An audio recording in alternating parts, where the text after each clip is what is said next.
చంద్రబాబు నాయుడు ముఖ్యమంత్రి అయిన తర్వాత 4వ తారీఖు జగన్మోహన్ రెడ్డి గారు జూన్ 4న ఆయన రాజీనామా చేశాడు ఈ రాష్ట్రానికి ముఖ్యమంత్రిగా. జూలై 17వ తారీఖు వరకు అనేక ఆహార తినుబండారాలు ఆహారాన్ని సరఫరా చేసేటువంటి టెండర్లో తీసుకున్నటువంటి కాంట్రాక్టర్లో నెయ్యి సప్లై చేశారు, ఆహార పదార్థాలు సప్లై చేశారు. వాటిల్లో చంద్రబాబు ముఖ్యమంత్రిగా ఉండగా 17వ తారీఖున వచ్చినటువంటి ఒక ట్యాంకర్లో వాళ్ళకి కావాల్సినటువంటి మెజర్మెంట్స్లో లేదు నెయ్యి, కాబట్టి మేము దీన్ని రిజెక్ట్ చేస్తున్నాం అని చెప్పి దాన్ని వెనక పంపడం జరిగింది. ఆ నెయ్యిని వాడల గతంలో కూడా రిజెక్ట్ చేసి 18 సార్లు పంపించే ఎటువంటి నెయ్యిలు వస్తాయి.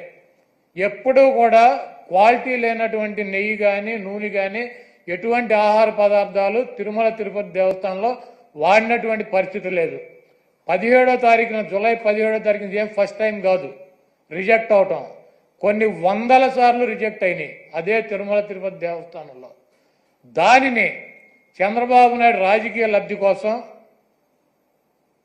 జంతువుల కొవ్వు కలిసింది, ఆ కొవ్వుతో లడ్డూలు తయారు చేశారు, వాటిని ప్రసాదాలుగా భక్తులకు ఇచ్చారు. ఈ దేశంలో ఉన్నటువంటి వెంకటేశ్వర స్వామి భక్తులు తిరుపతి వెళ్ళినాళ్ళు లేకపోతే ఎవరైనా నాబోటాళ్ళు వెళ్ళి లడ్డు తీసుకొచ్చి 10 మందికి పంచి పెడతారు. వీళ్ళంతా కూడా అపవిత్రమైనటువంటి ప్రసాదాన్ని తీసుకున్నారు.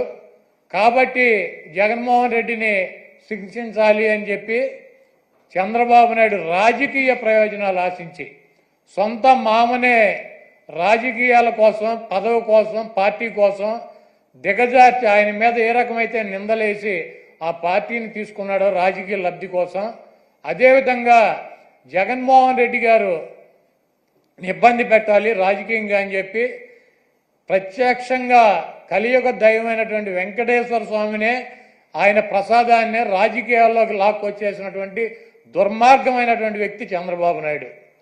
ఈరోజు ఇటువంటి దుర్మార్గం చేసి ఆలయ ప్రతిష్టని, వెంకటేశ్వర స్వామి విశిష్టతని దెబ్బతీసినటువంటి ఈ చంద్రబాబు నాయుడు గారికి బుద్ధి రావాలని చెప్పి, దీనిలో ఎటువంటి తప్పు జరగలేదన్నది ప్రజలకి తెలవాలని చెప్పి 1కి 10 సార్లు చెబుతున్నాం. ఎందుకంటే ఆ ప్రసాదం సేవించినటువంటి ఏ భక్తుడు కూడా కల్తీ ప్రసాదాన్ని తీసుకోవాలా, అక్కడ రిజెక్ట్ అవుతుంది. మొన్న వచ్చినటువంటి వెహికల్ కూడా ఆయన ముఖ్యమంత్రిగా ఉండగా వచ్చినటువంటి వెహికల్ కూడా రిజెక్ట్ అయ్యి వెనక్కి వెళ్ళింది, అది వాడల. అటువంటి పొరపాటు తిరుమల తిరుపతి దేవస్థానంలో జరగడానికి అవకాశం ఉండదు. అక్కడ ఉన్నటువంటి బోర్డు కానీ, అక్కడ ఉన్నటువంటి ల్యాబులు కానీ, అక్కడ ఉన్నటువంటి ఉద్యోగులు కానీ ప్రతి వస్తువుని టెస్ట్ చేసే లోపలికి అనుమతించేటువంటి పరిస్థితి ఉంటుంది. రిజెక్ట్ అయిన సందర్భాలు కోకొల్లలో ఎవరూ కూడా మేమేదో అపచారం చేశామనో లేకపోతే జంతువుల కొవ్వు కలిసినటువంటి ఆహారం తిన్నామనో ఎవరూ కూడా బాధపడాల్సినటువంటి అవసరం లేదు. ఇది గతంలోనూ జరిగింది, ఇది ప్రాసెస్ జరుగుతూనే ఉంటుంది. ఎక్కడా కూడా ఏ ల్యాబ్ కూడా డైరెక్ట్గా దీంట్లో పశువులకు సంబంధించినటువంటి కొవ్వు కలిసిందని చెప్పి ఇవ్వాల. ఇలా జరిగి ఉండొచ్చు, అలా జరిగి ఉండొచ్చు. దీని మీద ఇంకా క్షుణ్ణంగా పరిశీలించాలని చెప్తే ఆ పనికిమాలిన రిపోర్ట్ ఒకటి తీసుకొచ్చి ఇది జరిగిపోయింది, తినేశారు, వండేశారు, స్వామికి పెట్టేశారు అని చెప్పి ఒక దేవుణ్ణి అడ్డం పెట్టుకుని రాజకీయాలు చేయడానికి దిగజారిపోయినటువంటి వ్యక్తుల్ని ఏమనాలి? ఇటువంటి వ్యక్తి ఈ రాష్ట్రానికి ముఖ్యమంత్రి. అంత ప్రతిష్ట కలిగినటువంటి గుడిని, అన్ని మహిమలు కలిగినటువంటి ఆ స్వామిని రాజకీయాల కోసం ఎవడన్నా అన్నం తినేవాడు బజారు లాగుతాడా? చంద్రబాబు నాయుడు భక్తుడా?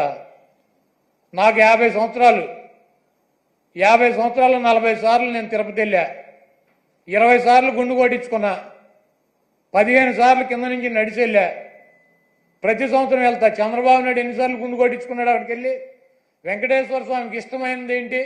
భక్తులు మహిళలు కూడా వెళ్ళి గుండు చేయించుకుంటారు, మహిళలు కూడా వెళ్ళి గుండు చేయించుకుంటారు. ఈయన ఎన్నిసార్లు చేయించుకున్నాడు? ఈయన వెంకటేశ్వర స్వామి భక్తుడా? రాజకీయాలకు వెంకటేశ్వర స్వామి వాడుకుంటాడు. జగన్మోహన్ రెడ్డి గారిని రాజకీయంగా దెబ్బ కొట్టాలంటే నువ్వు డైరెక్ట్ రా, ఆయన సిద్ధంగా ఉన్నాడు. వెంకటేశ్వర స్వామిని, మతాలని, కులాలని విచ్ఛిన్నం చేసి ఇది పెద్ద కుట్రగా మేము భావిస్తున్నాము. దీని మీద ఎటువంటి ఎంక్వైరీ అయినా సిద్ధంగా ఉన్నామని చెప్పి జగన్మోహన్ రెడ్డి గారు సుప్రీంకోర్టు న్యాయమూర్తికి, ప్రధాన న్యాయమూర్తికి లేఖ రాశారు. అదేవిధంగా ప్రధానమంత్రికి లెటర్ రాశారు. మీరు ఎటువంటి విచారణ జరిపినా వైఎస్ఆర్ కాంగ్రెస్ పార్టీ మేము సిద్ధంగా ఉన్నామని చెప్తే సిట్ అని చెప్పి, ఈయన సిట్ అంటే కూర్చున్నవాడు, స్టాండ్ అంటే నుంచున్నవాడు ఒక ఆఫీసర్ని వేశాడు. ఏం రాస్తాడు? లోకేష్ దగ్గరికి, ఈయన దగ్గరికి వెళ్ళి ఏం రాయమంటారు సార్ అని చెప్పి అడిగి రాస్తారా సిట్ రిపోర్టు? మీకు దమ్ముంటే సుప్రీంకోర్టు ప్రధాన న్యాయమూర్తితో విచారణ జరిపించండి, లేకపోతే సిబిఐతో విచారణ జరిపించండి. ఏమీ లేవు.